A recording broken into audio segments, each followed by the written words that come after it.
Yet we've got every person in the leadership of this government has condemned every act of Palestinian resistance, but has refused to condemn the war crimes. They've refused to condemn the bombing of civilians. They've refused to condemn the mass starvation of 2.3 million people. What a bunch of depraved bastards who run this country. Shame on all of them. Shame! I've never seen it happen before. Every other genocide, New Zealand has spoken out. We've stood up and said, no, this is wrong. What's happening is wrong. But when it comes to Israel, there's these gutless bastards. They have shown they have no moral backbone whatever. Shame on all of them. Shame!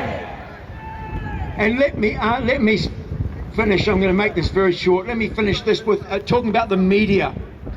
You know, for 19 months, Television New Zealand especially, but Radio New Zealand as well, have been a portal for Israeli propaganda into the living rooms of New Zealanders. Because the way they cover these issues, they centre Israeli narratives, Israeli explanations, Israeli justifications, Israeli propaganda points. And if there are any Palestinian voices in there, they're included as an afterthought. They are never given the same standing. So what our media is doing is giving standing to a state whose leader is wanted on trial for war crimes at the International Criminal Court, ahead of people who have been bombed and starved and murdered for the whole world to see. So shame on our media. Shame! So where does our media get their news from? TVNZ gets their news from BBC. Let's have a shame for the BBC. Shame! Shame on the BBC. I said before that all these Western news agencies have got their journalists up in arms, saying to their news editors and to the people who own them, we are not telling the right story here. We are giving Israel free rein. We are not holding them to account. Why aren't you giving Israel? Why aren't you putting Palestinian voices in there? So journalists at the grassroots level, most of them are doing a really good job, but it's at the news editor level where the control of the news occurs that we have the problem. So where does TVNZ and Radio New Zealand get the news from? AP, Reuters, CNN, all of them are Western news sources. What newspapers do the stuff newspapers take their material from? They take it from the New York Times, the Washington Post, Los Angeles Times, the Times in Britain, and the Daily Telegraph. They take them from all Western sources that are known by the whole world to be pro-Israel, to be riding shotgun for Israel, defending Israel and everything it does. That is finally starting to crack. Let's hear a cheer for the cracks that are occurring in the media internationally. Yeah, cracks. There's only twice in 19 months that I'm aware that we've had a Palestinian journalist interviewed on our TV1 News. Twice. What a bloody disgrace. So where do we get our news? Israel will not allow Western journalists into Gaza. So the journalists that are there are Palestinian journalists who are telling the world what's going on. Unfortunately, they are not telling our mainstream media because our mainstream media is looking the other way. Shame!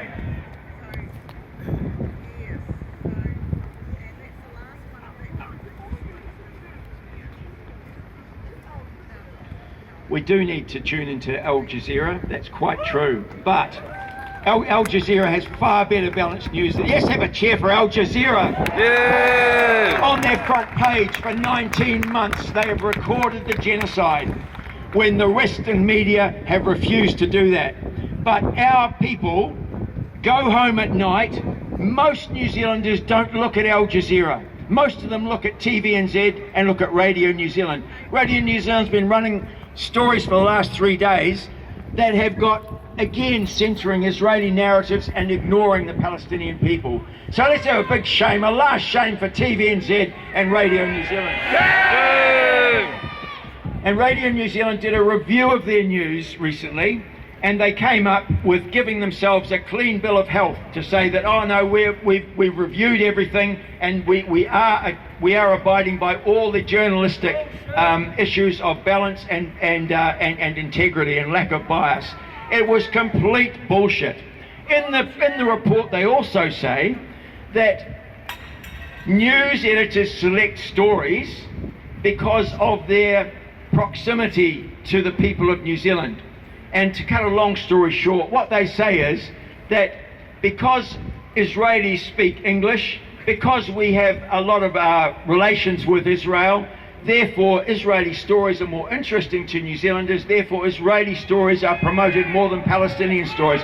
What a filthy load of garbage.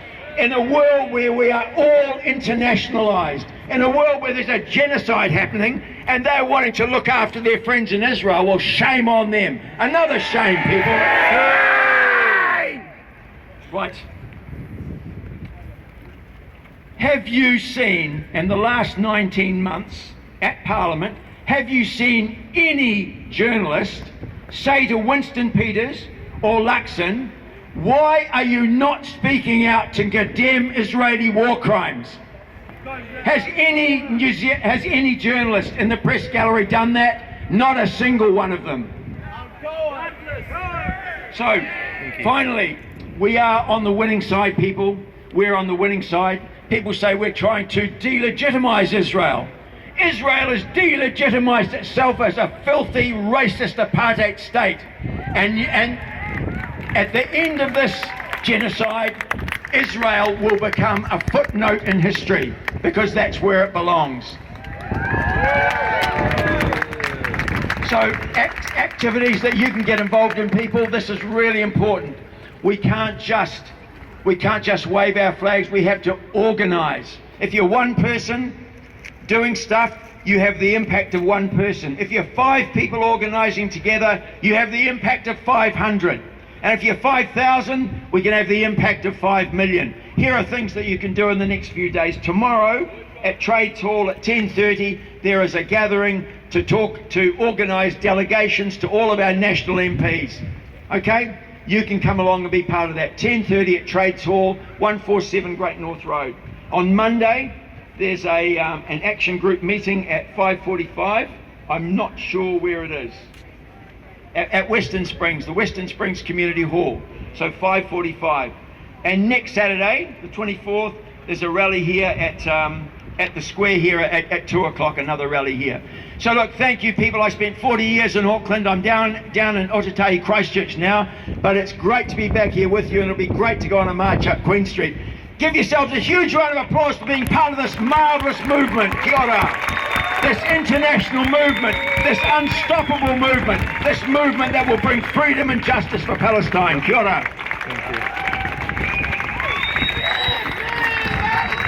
One more cheer for John. One more cheer for John.